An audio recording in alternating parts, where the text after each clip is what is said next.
पंडित पढ़ पढ़ भटकत रह गे इत ही, अजौन पाया गाम, जन्म जनेऊ नहीं विपर कया घाली डोर गलम, हमरा बदन कुटिन तन मैला जैसा कारा जाम, तुमरे चरण कमल के पर से पहुंचेंगे सतधाम, अजप्पा जाप जपै निस्वा सर सुमरण करो उराम, गरीब दास गरीब अगम अनुरागी चीनो अलफ इलाम।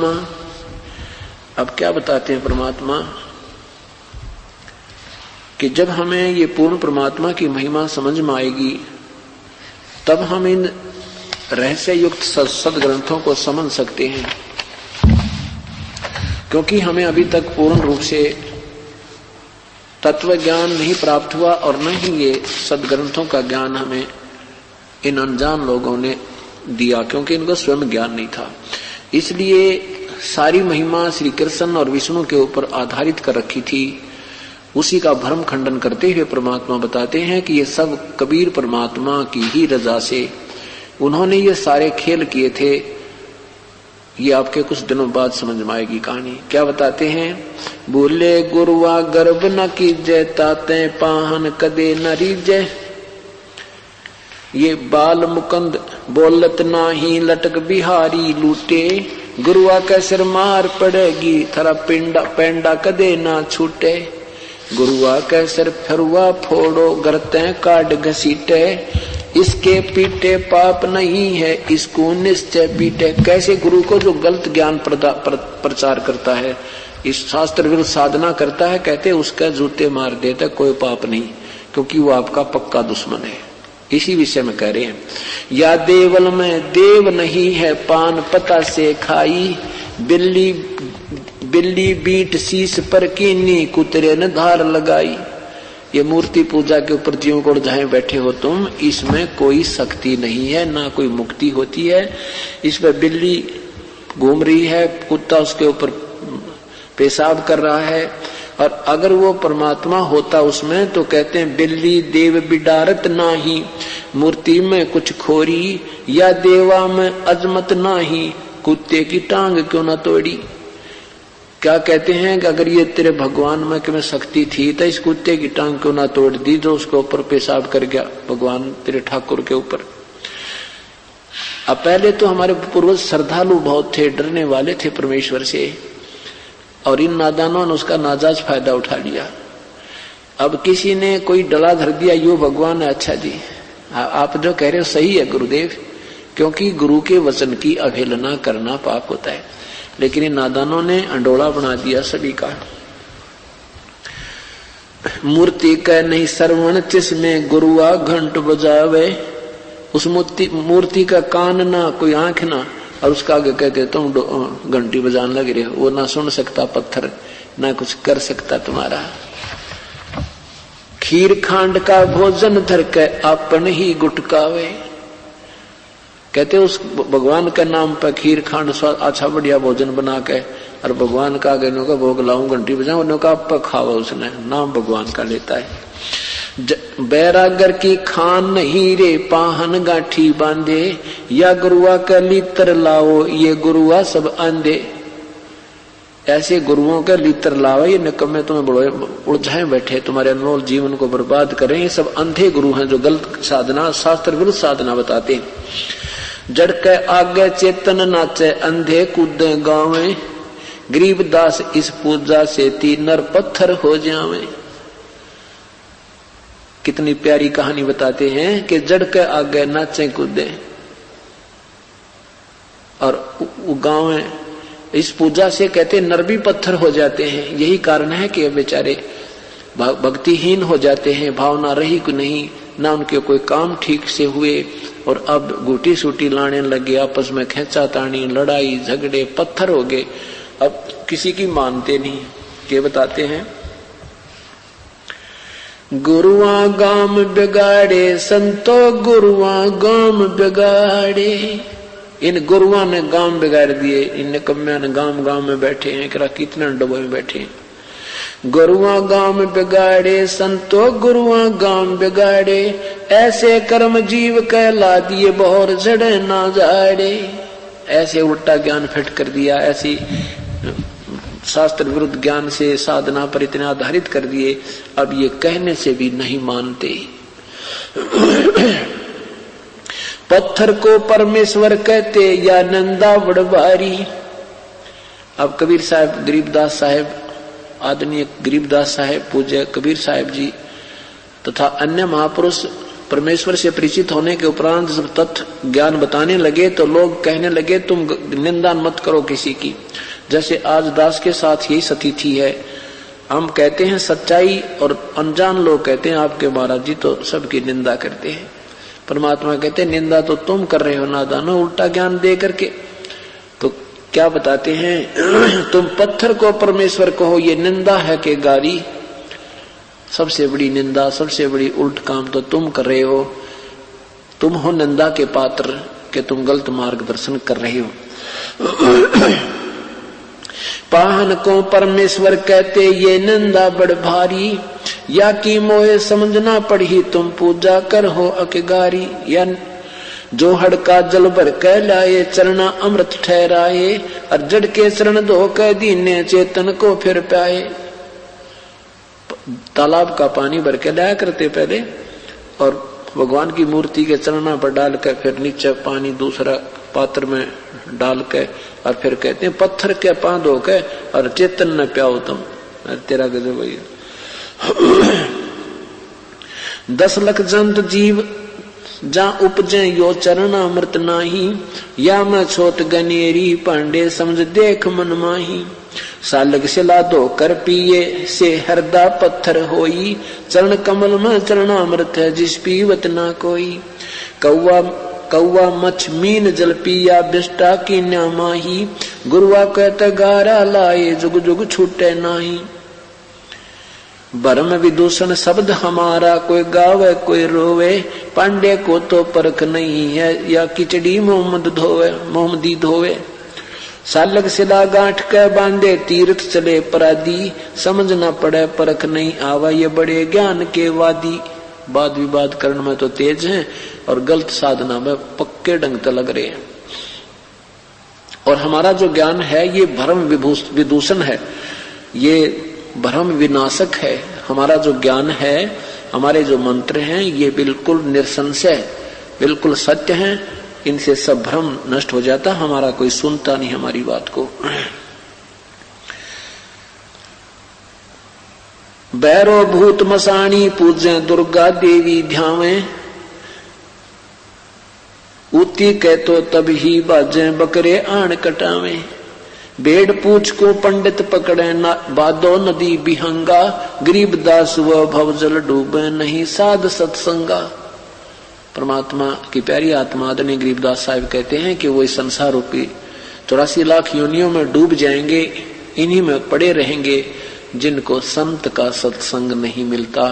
ये शास्त्र विरुद्ध साधना एक भेड़ की पूंछ पकड़ के दरिया को, भादों के अंदर जो दरिया बहकर चलती है उस समय, और भेड़ की पूंछ को पकड़ के पार करने की जो सलाह देता है, तो उसके विषय में कहते हैं कि भेड़ पूछ को पंडित पकड़े भादो नदी बिहंगा, गरीबदास वो भवजल डूबे जिनको नहीं मिला साध सत्संगा। जिनको परम संत का सत्संग नहीं मिला वो 84 लाख योनियों में डूब जाते हैं।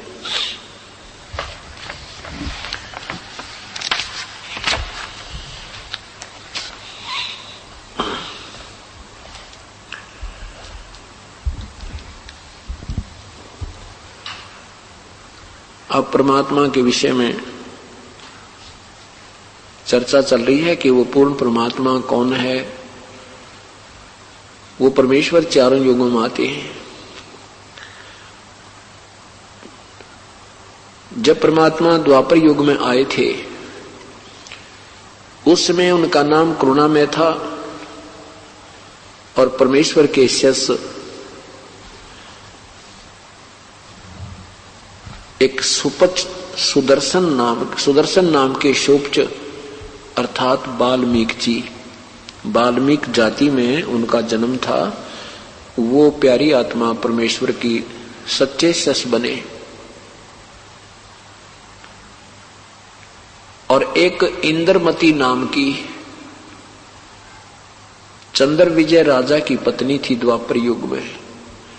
वो पुण्य आत्मा अपने उस लोक वेद के ज्ञान देने वाले गुरु जी के आधार पर अपनी साधना किया करती थी।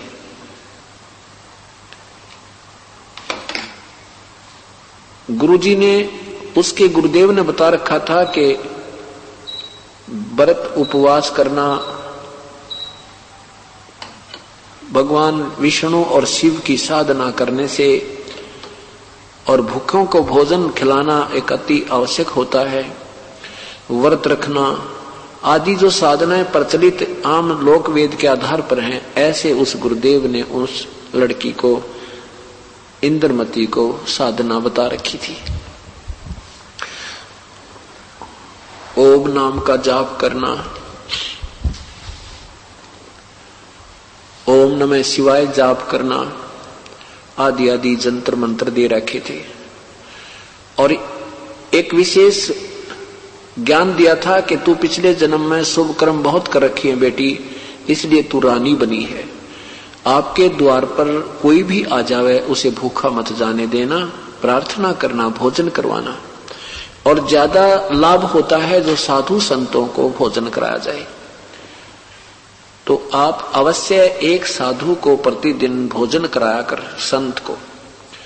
इंद्रमती ने ये प्रण कर लिया, कसम खा ली कि मैं प्रतिदिन एक संत को खाना खिलाऊंगी।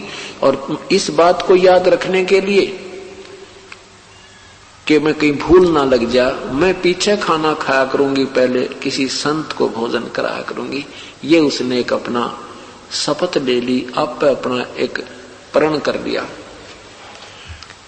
ये कार्यक्रम चलता रहा कई वर्षों तक ठीक चला।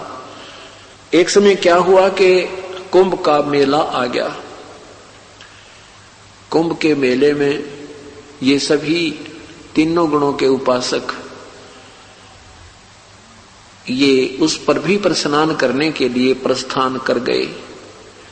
उस क्षेत्र में कोई भी साधु संत, जिनको हम संत मानते थे, जैसे लाल कपड़े पहन कर गले में माला डाल रखी, माथे पर तिलक लगा रखे, इस तरह के जो साधक थे उनको संत कहा करते। तो वो सभी संत जन स्नान करने के लिए प्रस्थान कर गए, क्योंकि पहले पैदल चलते थे, 2-3 दिन पहले चल पड़ते थे, 2-3 दिन वहां रुकते थे, फिर वापस आने में इस प्रकार कई दिन लग जाते हैं। अब रानी ने आसपास के सभी स्थानों को पर अपने नौकर वगैरह भेजकर पता करवाया। उन्होंने आकर सूचना दी कि रानी यहाँ आसपास 20, 30, 50 किलोमीटर तक कोई संत नहीं है। अब रानी ने कसम खा रखी थी कि मैं प्रतिदिन एक संत को भोजन करा के पीछे आहार करूंगी। दिन तीसरा हो गया, रानी ने आहार किया नहीं, संत कोई मिला नहीं। तीसरे दिन रानी ने अपनी बांदी से कहा, नौकरानी से कहा कि नौकरानी आज देख ले कोई संत मिल जाए तो, नहीं तो तेरी रानी के आज प्राण नहीं रहेंगे। मैं आहार नहीं करूंगी। रानी नौकरानी ऊपर चढ़ी चौबारे पर। परमेश्वर ने मेहर करी अपनी प्यारी आत्मा के ऊपर। स्वयं परमेश्वर एक संत रूप में और राजभवन के सामने एक ऐसे गली जाती थी, ऐसे सीधा आकर के ऐसे मुड़ती थी, तो सामने परमात्मा आ रहे हैं साधु वेश में, सफेद कपड़े, दाढ़ी बड़ी हुई, और वो आ रहे हैं। रानी नौकरानी तुरंत नीचे आई और कहा रानी से कि महारानी एक संत जैसे ही लग रहे हैं, वस्त्र सफेद हैं लेकिन साधु जैसे ही लगते हैं। रानी ने कहा जा नौकरानी और शीघ्र बुला के ला। नौकरानी जाकर कहा कि हे ऋषिवर, हे संतजन, आपको हमारी रानी याद कर रही है। परमेश्वर ने करुणा में रूप में आए हुए करुणा में जी ने कहा कि आप कौन है बेटी? नौकरानी ने कहा कि मैं नौकरानी हूं। परमेश्वर ने कहा कि आप नौकरानी हो और मुझे रानी क्यों बुला रही है? अगर रानी को आवश्यकता है तो मेरे पास स्वयं आए यहां चलकर, हम ऐसे वैसे संत नहीं है। रानी को गरज है तो यहां आए मेरे पास, मैं यहीं खड़ा हूं और मैं तेरे कहने से वहां चल पड़ूं। उधर से उसका राजा कोई कह दे तू किसने बुलाया है, और भाई ऐसे संत का अनादर होने से उस घर में हानि हो जाती है। इस तरह के परमात्मा ने वचन कहे तो नौकरानी भाग कर गई, दौड़ी दौड़ी गई, रानी से कहा कि रानी संत जी की ये शर्त है कि रानी स्वयं आवे। रानी ने कहा नौकरानी मेरे बाजू पकड़, मुझे सहारा दे। रानी वहां से चली, आके आते ही चरणों में दंडवत, ऐसे चरणों में शीश रखा और कहा हे प्रभु, आप तो कह रहे हो कि मुझे बुलाने आवे रानी, अब मैं अपने भगवान को चाहती हूं अपने कंधे पर बैठा कर ले जाऊं, पर मेरी हिम्मत नहीं आज। परमात्मा ये देखना चाहते थे कि इस लड़की में कितनी श्रद्धा है। कहा बेटी मैं ये देखना चाहता था तेरे में कुछ आस्था भी है या तू वैसे भूखी मर रही है। परमात्मा ने कहा चल बेटी आगे। रानी ने भोजन अपने हाथों बनाया, तो कहा ले भगवान भोजन पाओ।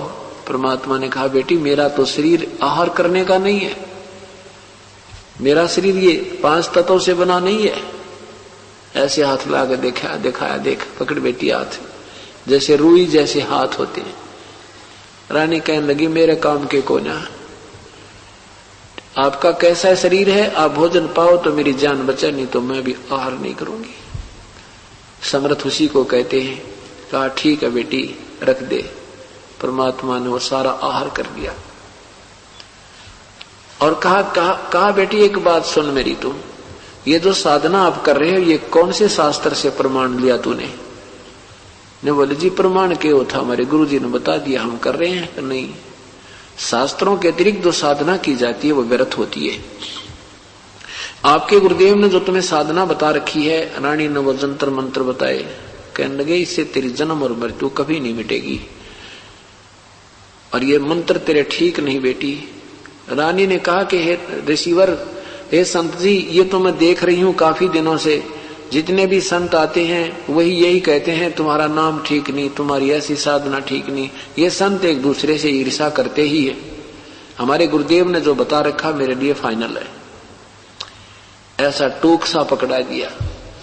अब परमात्मा ने सोची कौन से तरीके समझाए इन बोली आत्माओं को। नादान संतों ने बैठा दिया, गुरुआ गांव बिगाड़े संतो गुरुआ गांव बिगाड़े, ऐसे कर्म जीव कला दिए ईव जड़े नहीं जाड़े। अब परमात्मा के पास सारे तरीके हैं अपनी प्यारी आत्मा को अपने चरणों में लेने के लिए, काल के जाल से छुटवाने के लिए। क्या कहा प्रभु ने? कहने लगा बेटी वैसे तो आपकी इच्छा है, बाकी मुझे कोई शौक नहीं किसी की निंदा करने का, परंतु एक बात बता देता हूं तेरे को, ना मैंने तेरे से कोई लालच, ना कोई तेरे से मैं दीक्षिणा मांगी, आपने प्रार्थना की तो यहां पर मैं उपस्थित हुआ। पर बेटी एक बात सुन ले, आज से तीसरे दिन तेरी मृत्यु से आगे तेरे श्वास नहीं है, और इसमें ना तेरे गुरुजी बचाव कर सकते ना तेरे भगवान कर सकते। यदि तूने अपना जीवन चाहिए और मुक्ति चाहिए तो मेरे पास पूरी व्यवस्था है। अब रानी ने सोची सचमुच ये महापुरुष, इनका शरीर भी कुछ और ही तरह का है, और अपनी मृत्यु का नंबर आवना तब ये भूल जाता है इंसान कौन क्या है। और उस समय संतों की बातों पर विश्वास बहुत किया जाता था कि संत के वचन खरे पूरे निकल जाते हैं। अब रानी ने सोचा कि हे भगवान फिर मुझे क्या करना होगा मेरी जीवन रक्षा के लिए, कि आपने मेरे से दीक्षा लेनी होगी और साधना सब त्याग देनी होगी, और उस पूरे गुरु में आस्था नहीं रहनी चाहिए तेरी। एक का साध्य सब सदै, सब साध्य सब जा, दो पैर दो घोड़ों दो नौकाओं पर पैर नहीं रखना चाहिए। अब एकदम ये सारे काम क्यों कर हो? परमात्मा ने कहा रानी बड़ी असमंजस में पड़ गई कि वो गुरुदेव तो मुझे बहुत दिनों से मैं उसे परिचित हूं, अब उनको कैसे क्या कहूंगी। मन में बहुत शंकाएं, काल का जाल बहुत फैला हुआ है, लोग लाज शर्म बन जाती है। परमात्मा कहते हैं यही तो तुम्हें डबो रही है, यही जब तक तुम बिल्कुल एक तरफ नहीं होगी ये काल का ये जाल हटेगा नहीं भाई। दोगला चालोगे तो कति मदद हमारे से नहीं मिलेगी। दो तरफा नहीं चलना। परमात्मा काफी देर बैठे रहे। रानी बिल्कुल असमंजस में पड़ गई, बहुत ज्यादा गहराई से सोचने लगी, उस गुरुदेव को कैसे जवाब दूंगी। परमात्मा कहा, ठीक है बेटी, मैं चलता हूं। अंतर्यामी सारी जाने थे इसमें के उथल पुथल हो रही है। तो रानी चरणों में गिर गई, कहने लगे, भगवान जो तुम कहोगे मैं वही करूंगी, मेरी जान बच जावे। अब ठीक है, उपदेश ले।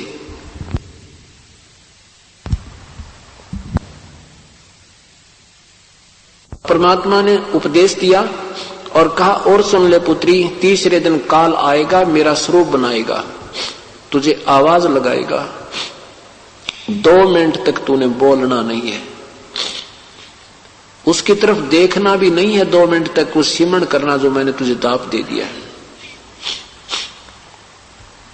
2 मिनट सिमरण करने के उपरांत तू उसके शरीर को देखेगी तो उसका वास्तविक शरीर होगा, मेरे वाला शरीर नहीं रहेगा। एक बार तू देखना, उसका दर्शन करते ही तू नाम जाप करने शुरू कर देना, और 2 मिनट के बाद फिर उसकी तरफ दृष्टि देखना, उसका वो जो कवर मेरे वाला डुप्लीकेट चढ़ा के आएगा वो सब हट जाएगा।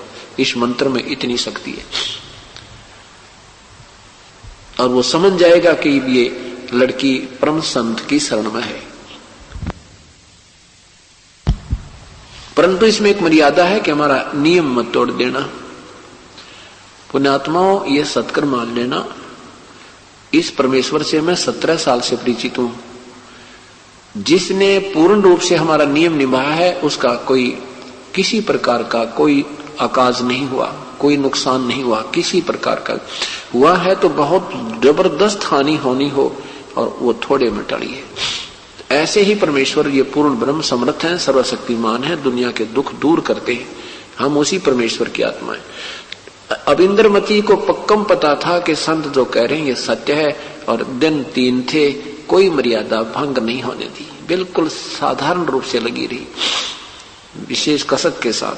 तीसरे दिन दोपहर के बाद 4 बजे सी काल आया सतगुरु रूप में, आवाज लगाई कि इंद्रमती। रानी ने देखा गुरुदेव आगे।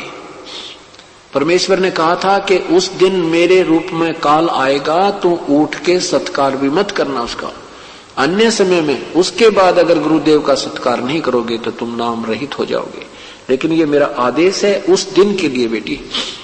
अब सामने देखा वो परमेश्वर रूप में, अपने गुरुदेव के रूप में, और काल आया कि इंद्रमती क्या कर रही है बहन। इंद्रमती ने देखा कि ये तो सचमुच आ गया, क्योंकि गिगी दबंध रही थी और उंगलियां पर गिन रही थी। तीसरा दिन और लास्ट समय चल रहा था।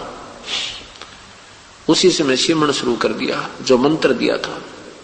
2 मिनट के बाद डरती डरती नाकें खोली तो उस काल का वो स्वरूप बदल गया था।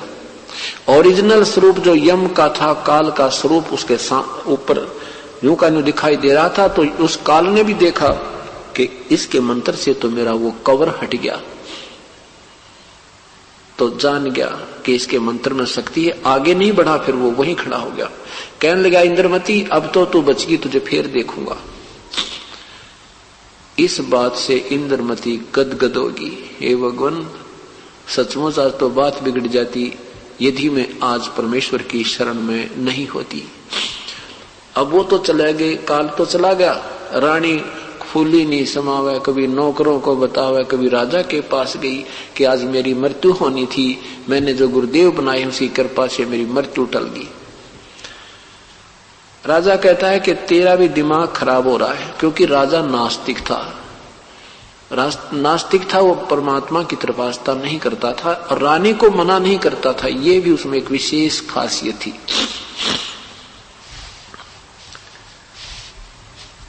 राजा के पास रानी गई कि आज मेरी मृत्यु होनी थी, काल आया था। अब राजा कहता है कि तू सारा दिन ऐसे ही ड्रामेबाजी करती रहती है और काल आया होता और तुझे छोड़ जाता। ऐसे ही तुम जो है ना बेकायदे कोई उससे की बात मान जाती हो। अब जिसका लग गया वो जाने, दूसरे को नहीं इस बात का एहसास होता। रानी जो है आके अपना आराम से चैन से सोगी, सौ शुक्र मनाकर परमेश्वर के। अब उस निश्चिंत होगी, नादान नाम जपना भूलगी।